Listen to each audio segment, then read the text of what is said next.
nalaman na sila ang officers ng National Press Club. Hindi ko po kilala, Mr. Chair, Your Honor. pakisabi mo dito sa komitiba, ano talaga ang sinabi sa iyo ni Mr. Paul Gutierrez? Kasi puro kalokohan yung sinasabi niya eh. Your Honor, he threatened me na pag binanggit ko ang pangalan ni Michael Yang, Pulong Duterte, Mans Carpio, and his boss, Bini Antiporda, mapapabadali, mamamatay kaagad ako, kasama ang pamilya ko, lalo na kung ako, ilipat na kaagad sa Pasay City Jail. So that is their plan. So doon po nila ako terminated. At may kasama po yan, hindi po guard, empleyado ng Blue Ribbon na babae. Kaya nga ako nga po binuksan eh, dahil yun ang kumatok sa pinto. Tiga Blue Ribbon to. Inadmit niyo po, sana admitin niya kung sino rin po yung empleyado na kasama niya. Dahil... Thank you, Mr. Jimmy Guban. Mr. Chair, this representation, mas naniniwala sinasabi ni Mr. Guban. Because yung sinasabi ni Mr. Paul Gutierrez, na pumunta dun siya sa kwarto para tignan lang yung kondisyon ng katawan ni or yung health condition at saka concern siya, hindi man nakaano-ano si Jimmy Guban. It's very clear, Mr. Chair, that this person is lying. Now, may I now ask Mr. Benny Antiporda? Benny, good afternoon. Good afternoon Binanggit po. ni Jimmy Guban that you tried to call him 3 times dito sa affidavit po niya. Totoo po ba ito? Wala pong katotohanan yan. In the first place, hindi ko po siya kilala, hindi ko alam ang number niya, at lalong hindi ko rin po kilala yung mga sinasabi niyang taong connected po sa akin, especially po si Mans Carpio, si Michael Yang, at ito pong si Congressman Pulong. Hindi po, in any way, hindi ko po pa sila nakausap, personally or digital, wala ho talaga. Electronically, wala po. Hindi ko ho sila nakausap at hindi ko rin po sila kilala. Kilala ko lang po sila dahil mga personalities po sila na nakikita po natin sa TV. And dito naman po, sa sinabi po ni Colonel Asierto, well, hindi ko po dinideny na nagkaroon po kami ng pagkikita, pero ito po isang casual na pag-uusap noong September po. Dito po, nandito pa ho yung text. Ako po'y inimbitahan lamang ni Raymond Burgos na isa rin pong kasama sa pamamahayag na dati rin pong taga People's Journal na mag-merienda sa UCC Cafe dito po sa Tomas Morato. At doon po, nandito nga po yung date para ho September 13, 2018. Etong date na to, hindi ko po alam kung nag-umpisa na po yung Blue Ribbon investigation o hindi. Pero wala ko kami pinag-usapan tungkol doon sa Blue Ribbon eh. Ang alam ko hong pinag-usapan namin is nagkaroon lang ng kwentuhan at he's trying to reach out to the present administration dahil bad-looking po si Asierto when it comes to doon nga po sa pagkakatanggal niya sa PNP. So, hindi ko po siya kamiting. Ang kamiting ko po si Raymond Burgos na kami po nagkita long time no see po kami. Dahil ang huling communication po namin ni Raymond Burgos is nung February po, February 15, nung magbe-birthday po kasi ako at iniimbitahan ko si Senator Ping Lacson at that time. Kaya kausap ko po siya dahil siya po ang PR ni Senator Lacson din po. So, nagtataka po ako bakit ganyan po yung naging statement ni Colonel Asierto na wala po kaming pinag-usapan tungkol po sa anumang tungkol sa drugs or anything. Wala po. Ang alam ko pong napag-usapan nga po namin, yan pong issue nga po ng AK-47 na vehemently dinideny niya. Po. So, nagugulat po ako. Anong concern ko para pakialaman ko yung drug problem nila? Wala ho eh. At yung Charlie po, uulit-ulitin ko po, yung Charlie po kahit na ho sa panaginip, hindi ko pa nakikita at hindi ko rin ho kilala. Hindi ko ho kilala si Charlie. Wala ho kong kilalang Charlie. No po? Mr. Chair, okay na yun. Okay, salamat po. Ngayon, Benny, tanong ko, kilala mo ba itong si Miss Mangawang ng Bureau of Customs? Opo. Kilala po. Official po siya ng Bureau of Customs. Nasaan na po ito ngayon? Ang alam ko, official pa rin po siya ng Bureau of Customs. Mr. Chair, I believe that we should call this person to the next hearing. Kasi based on the affidavit of Mr. Jimmy Guban, paragraph 20, sinasabi ni Jimmy Guban na itong si Ms. Mangawang o the Bureau of Customs called him. Tapos sinabi ni Ms. Mangawang na yung Bicaba trading shipment which contained the illegal drug shipments. Sinabihan si Guban na, Jimmy, anong magagawa dyan sa shipment na yan? Kinaparing Benny Antiporda yan. Sabi naman ni Jimmy, wala na akong magagawa. Huli na yan. So, ito ba, Mr. Benny Antiporda, totoo po ba ito na kasama ka dun sa shipment ng illegal drugs? Kasi sinasabi niya, baka may magagawa pa tayo dyan. Kinaparing Benny Antiporda yan. Sir, makikita, Mr. Chair, makikita naman po natin, they contradict their own statements. It is clear that Colonel Asierto said that I'm not in any way connected or have knowledge on the shipments of drugs, no? Because in the first place, I hate drugs. People know that. Even my own family, kapag na-involve po sa drugs, ako po mismo nagpapakulong. Tauhan ko po, ako rin po nagpapakulong. On record po yan, kaya ko hong pangalanan isa-isa yan. Chairman. Mr. Chairman. Congressman Paduano, with the indulgence of Congressman Pimentel. Yes. Mr. Chairman, just to make it clear, the statement of Sir Ben and Poda, Asierto never tell this committee that you are not involved. Wala siyang holding sa'yo. Wala siyang information. But it does not follow. Kaya pakicorrect lang po yung statement mo because there is no conclusion yet with regards to the statement of Asierto. Don't use that statement. Wala siyang holdings. Wala siyang inter-report sa'yo. But again, that does not follow. Thank you, Mr. Chairman. Just to correct the statement of Antiporda. With due respect to the Congressman, thank you for that clarification, Mr. Chair. But again, that is how I understand the statement of the good That's how you understand, but that is not the truth. Yes.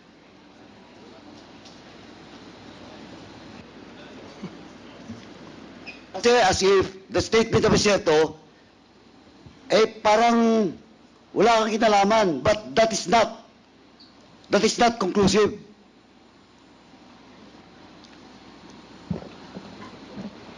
Mr. Chair, Okay, I have no Anyway, Mr. Chairman, ganito lang po, with the indulgence of Congressman Pimentel. Mr. Chairman, may I move that we invite Mr. Charlie Tan, because Charlie Tan was mentioned, and Benny Antiporda denies that he knew Charlie Tan. At the same time, Mr. Chairman, I also move to invite Councilor Small. Do you know Councilor Small? Or you don't know again?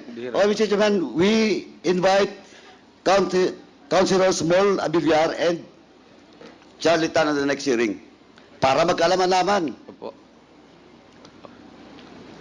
There is a motion to invite Mr. Charlie Tan and Councilor Small Abilera in the next scheduled committee hearing of the Quad Committee. Are there any second?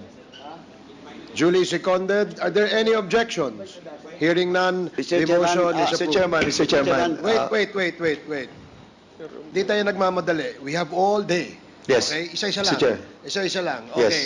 You first and then Congressman Dan Fernandez. As per information of the COMSEC, Mr. Chairman, and the staff, Charlie Tan was already invited. I do not know for today. So, Mr. Chairman, with that, I move, since he's not present without any excuse, I move that we issue a show cause order for Mr. Charlie Tan. So move, Mr. Chairman. Okay, there is a motion to issue a show cause order to Mr. Charlie Tan for failing to attend the scheduled committee hearing today and duly seconded. Any objections? Hearing none, the motion is approved. And also, Mr. Chairman, I move that we issue a show cause order for Mr. Small Abillar. So move, Mr. Chairman. Show cause order? Because he's also, as per information, he's also invited to today's hearing. Okay, so there's a motion to issue a show cause order to Mr. Nilo Small Abilera for failing to attend our committee hearing today. Any second? Duly seconded. Any objections? Hearing none, the motion is approved. Mr. So, Chairman, Before Congressman Suarez, Congressman Dan Fernandez. I was about to ask also the COMSEC if we have already invited the two personalities. And the same question that I'll be asking sana. But it was already been moved by Congressman, Chairman Paduano. Okay, thank you, Congressman Dan Fernandez. Yes, Congressman J.J. yes, Suarez. Mr. Chairman, just point of clarification. I'm taking down notes kasi dito sa talakayan na nangyayari. Matanong ko lang po ito si Mr. Jimmy Guban. With the indulgence of Congressman, I think, with the indulgence of Congressman Pimentel. I'm done, Mr. Chair. I have no Okay, further thank you. questions. Congressman Suarez, please Thank you proceed. very much, Mr. Chair. Mr. Jimmy Guban, at the time na kayo po ay nasa Senado, kayo po ay detained. Ano po ang dahilan kung bakit kayo nasa kwarto? Detained po ako, Your Honor. I was cited in contempt, Your Honor. On the So- very first day, Your Honor, I was already cited in contempt. So doon ka natutulog. Opo, Your Honor. So I just find it a little bit awkward, Mr. Chair, kasi tulad sa atin dito sa Kongreso, pag meron po tayong mga taong nakadetain sa ating facility, medyo mahigpit po yung protocols bago mapuntahan po sila sa kanilang kwarto. Hihingi pa po ng pahintulot yan at magpapaalam pa po sa ating Sergeant at Arms. May proseso po yon. So matanong ko lang si Mr. Paul Gutierrez. Mr. Gutierrez, you admitted that you went to the room of Mr. Jimmy Guban. Is that correct? Yes, Mr. Chairman. Freely? With No, Mr. Chairman. With the approval of the chair of the Blue Ribbon at the time, Senator Gordon. That's So, why meron po ba akong- kayong papel o dokumento na magsasabi na pinahintulutan kayo ng chairman na makausap si Mr. Jimmy Guban? Wala po, Mr. Chairman. Pero at that time po, So, paano po namin malalaman na nagsasabi po kayo ng katotohanan na talagang pinayagan kayo na kausapin si Jimmy Guban? Well, Mr. Chairman, siya na nga po nagsabi na may kasama po kung... Hindi. Ang tanong ko po ay paano po kami maniniwala na pinayagan po kayo ni Chairman Richard Gordon para makausap si Jimmy Guban? Kasi sinabi po ninyo pinayagan kayo. Opo, So pag opo. pinayagan kayo, may dokumento po yun. Verbal lang po yun, Mr. Chairman eh. Yung bang tipong, Mr. Chair, can I go visit out? Tingnan ko lang kung ano talaga ang situation. And is this a practice that No, you no, regularly do to all detained persons in the Senate? Hindi naman po, Mr. Chairman. Parang, kasi nga, very brief lang naman po yung ano. So it's not a regular No, it's hindi not a po. regular practice you do. Hindi po, parang humingi lang po ako ng pabor, gano'n, ay napagbigay Hindi. naman po. Okay, so humingi ka ng pabor at hindi regular practice na ginagawa mo na bumisita sa mga Hindi po, detained. hindi po. O, Hindi po. kung hindi sa regular practice, bakit parang napaka-special naman at hindi mo talagang ginagawa kasi lang para kay Jimmy Guban, humingi ka ng pahintulot sa chairman para lang makausap siya. What makes Jimmy Guban so special from all those that were previously detained in the Senate that you actually went out of your way, went to the chairman of the Blue Ribbon, asked for permission to go see Mr. Guban, and went to go see Mr. Guban? What was so special about Mr. Guban that you had to exercise all this effort just to go see him? Mr. Chairman, again, as I've stated, as a reporter, curious po kung malaman yung Hindi, alam mo, Mr. Gutierrez, Apo. kung sasabihin mo po sa akin na curious ka lang sa kalusugan niya, ang dami pong nakukulong dyan sa Senate at dami din nasa cite in contempt. Hindi ka rin ba curious sa lahat ng katayuan ng kalusugan ng lahat na nakukulong doon sa detention facility nila? Inamin mo lang ngayon, kay Mr. Guban mo lang po ginawa yun eh. Yun ang hindi ko po masyado maintindihan doon. Pagpamanin po ninyo, Mr. Chairman, kung I'm creating a very negative impression, baka po inisip ninyo. No. I'm just trying to see it as the way it is. You admitted that it's not a regular practice for you to go see detained individuals. Sinabi niyo po yun. However, in the case of Mr. Guban, you went to go see the senator, the chairman, which is not easy to do. Humingi ka ng pahintulot na nakausapin siya Binigyan ka ng pahintulot, sinamahan ka, at si Mr. Guban ang kinausap mo. Kasi lang hindi mo talaga ginagawa ito eh. Ang hindi ko po masyado maintindihan, bakit sa lahat ng mga tao na nandoon, na nakukulong, na nasa cite in contempt, kay Mr. Guban mo lang po na ginawa yon. Yun lang po ang hindi ko masyado maintindihan. I understand, Mr. Chairman, pero at that time po kasi particular po yung ibang, kumbaga po yung kaso kasi masarap pong sundan eh. When you're there from the day one, di po ba yung panahon po na Ganito na lang, binuksan sa MIP yung tapusin ano na lang po. natin yung kwento sa may interest ka sa kaso, gano'n. Maganda po yung kaso. Maganda yung kaso. Maganda po yung kaso. In fact, dala ko po rito, Mr. Chairman, with your kind permission, and I believe I've already submitted all of the articles I wrote at the time dito po sa atin pong secretariat. Pamanin na lang po kung kukunti po ang dala ko pong kopya ngayon. And from there, you will also see na hindi po malabong magalit po sa akin si Mr. Guban at magtanim siya ng galit hanggang ngayon sapagkat wala naman po talagang akong naisulat na maganda po hinggil sa kanyang mga ginawa at mga pangyayari sa customs ng mga panahon na. Anyway, yun lang po, Mr. Gutierrez, ang tinatahi ko lang po dito sa mga notes na ginagawa ko. Opo. Kasi doon sa kwento na nangyayari, yun lang po yung hindi ko masyado matugma. Parang special case lang po itong si Mr. Jimmy Guban. So, Mr. Jimmy Guban, other than Mr. Gutierrez, was there any other personality that went to go visit you while you were detained at the Senate facility? No, except my family, Your Honor. So, maliban sa pamilya mo, si Mr. Gutierrez lang. Your Honor, siya lang. Then the later part, Your Honor, inalaw naman na yung iba ko. Of course, yung lawyers, then other relatives. Okay. Maraming salamat. Yun lang po, Mr. Chair. I just wanted to get that clear. Thank you very much. Mr. Chair. Mr. Chair. Very, very quick. yes, With the indulgence of Congressman Congresswoman Jinky. Yes, please proceed. Yeah, very, very quick. In relation to the question of DSJJ, I'd like to ask Jimmy Guban. Jimmy, matatandaan mo ba ilang minuto o ganong katagal yung pagbisita sa'yo ni Mr. Paul Gutierrez? Your Honor, few minutes lang ho. Few minutes? Okay.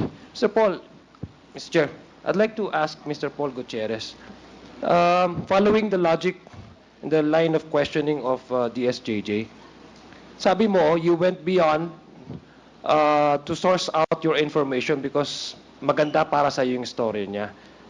So, you were there as to what? Just simply ask him his condition, di ba? Tama po ba yung pagkarinig ko? One of among the things, Mr. Chairman, na Were you trying to do a exclusive interview with Jimmy Guban? Opo, Mr. Chairman. And in fact, wait lang. in my... So, yes. Thank you, Mr. Chairman. Okay. Go ahead po. Di ba, as a media practitioner, it takes some time to require o to nakadetain po siya, di ba? Opo. You should, hindi ba, so ibig sabihin parang ano po yung pagbigay sa iyo ng permit na bisitahin si Jimmy Guban? Did you ever mention to the chairman, for example, that you will be seeking an exclusive interview with Jimmy Guban? Ang natatandaan ko pong sinabi ko po is, Sen, baka pwede ko bang masilip si Guban no? Tingnan ko nga kung totoo bang Well, may sakit to. that would constitute lying to the chairman of the Blue Ribbon Committee. If you are indeed, wait lang, if you are indeed seeking for an exclusive interview, it will take more time than ilang minutes ba ang Jimmy Guban yung ano mo? Your Honor, few minutes. Few minutes. Opo. So ibig sabihin, now you're telling me that you are trying to seek an exclusive one-on-one interview with Jimmy Guban kasi masyadong masarap sa'yo, sa word mo, masarap ang istorya, and yet hindi mo sinabi sa chairman ng Blue Ribbon Committee na yun ang gagawin mo, and yet hindi mo sinabi dito sa committee na ito. Ang sinabi mo originally is gusto mo lang bisitahin si Jimmy Guban dahil gusto mo lang malaman kung ano yung kalagayan niya. As I mentioned, Mr. Chairman, curious nga po ako sa ano, But I presume that as a experienced media practitioner, Opo. you went beyond your call of duty. Dapat ho pag ang bit ninyo is Senate, in fact dapat satisfied ka na kung ano yung mga testimonies nila kino-cover niyo sa Senate while they're doing the investigation. We also have a House Media Corps here. Opo. So ang ginagawa po ng mga media natin dito, kasi House rules, dapat makipag-coordinate sila sa SecGen, dapat kung meron mang, tama po yung sinabi ni DSJJ, kung meron pong bibisita na media dyan sa detention facility, dapat mag-course through sila ng proper request. Kasi hindi basta-basta yan pinupuntahan eh. And karamihan po sa mga media Recording house na ang bit nila dito sa House of Representatives, they only cover whatever is being discussed during the committee. And yet you, Recording in as a media progress. practitioner, you went beyond, yung regular na processes ninyo. Kasi pumunta ka mismo sa kanya eh. Kasi sinabi mo, gusto mo lang batiin at tingnan yung kalagayan niya. And now you're telling me, based on what I ask of you, will you be doing exclusive interview? Sabi mo, yes. Ilang minutes lang pala yung mo dun eh. Can you actually extract information by just simple, kumusta na yung kalagayan mo? Or if you're really wanting to do an exclusive interview with him?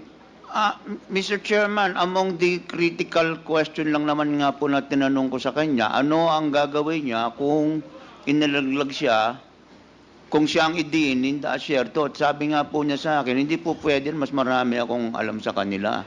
So it would not take me several minutes or hours, Mr. Chairman, to... You know, you're being absurd, Mr. Paul Gutierrez. Because I know you to be a smart and intelligent media practitioner. You would not do that to seek for a one-on-one interview. Just simply to ask the person, kumusta ka at for several minutes.